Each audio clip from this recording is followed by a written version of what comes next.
Hello everyone, good morning. তোমরা সবাই কেমন আছো? আশা করছি তোমরা সবাই খুব ভালো আছো। আমিও খুব ভালো আছি।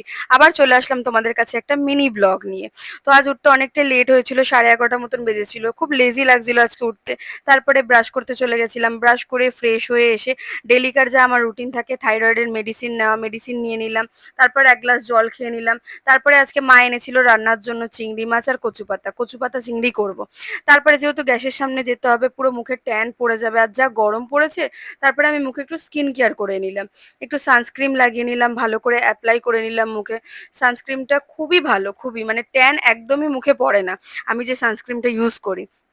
তারপরে আমার একটু ফেভারিট যে জিনিস, একটু লিপে লিপ বাম বা লিপ গ্লস লাগিয়ে নিলাম। এইটা হচ্ছে আমি বাইরে গেলেও লাগাই আর ঘরে থাকলেও লাগাই। এটাকে খুব একটা ন্যাচারাল নরম একটা ভাব থাকে লিপে, আর খুব পিঙ্কিশ লাগে একটা লিপ। তারপরে মা চা দিয়ে দিল, একটু চা বিস্কুট খেতে খেতে দিদির সাথে গল্প করছিলাম। গল্প করতে করতে তারপর আমার একটা ফোন আসলো, একটা অর্ডার চলে আসলো।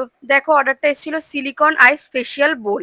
এটা ইউজ করলে তোমরা পাবে improve skin, stress reduction, boost circulation, easy clean. তো এই যে ফেসিয়াল জারটা খুবই ভালো ছিল। তারপরে দেখো, কচু পাতা চিংড়ি বানাতে চলে গেলাম। কচু পাতাটা একটু ভাপিয়ে নিলাম, চিংড়ি মাছটা একটু ভেজে নিলাম। তার মাঝখানে আর একদম ক্লিপ নেওয়া হয়নি, কারণ ফ্রিজ চলে এসেছিল ইনস্টলেশন করতে।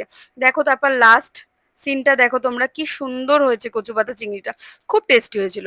তারপর দেখো, এই ফ্রিজটা নিয়েছিলাম। এই ফ্রিজটা ইনস্টলেশনের জন্য চলে এসেছিল, ইনস্টলেশন হয়ে গেছে। মিডিলটা একটা দেখো কত বড় স্পেস আছে। ওয়াটার বোতল, ডিমের ট্রে, সসেসের বোতল সব আমি সাজিয়ে রেখেছিলাম। খুব সুন্দর লাগছিল ফ্রিজটা।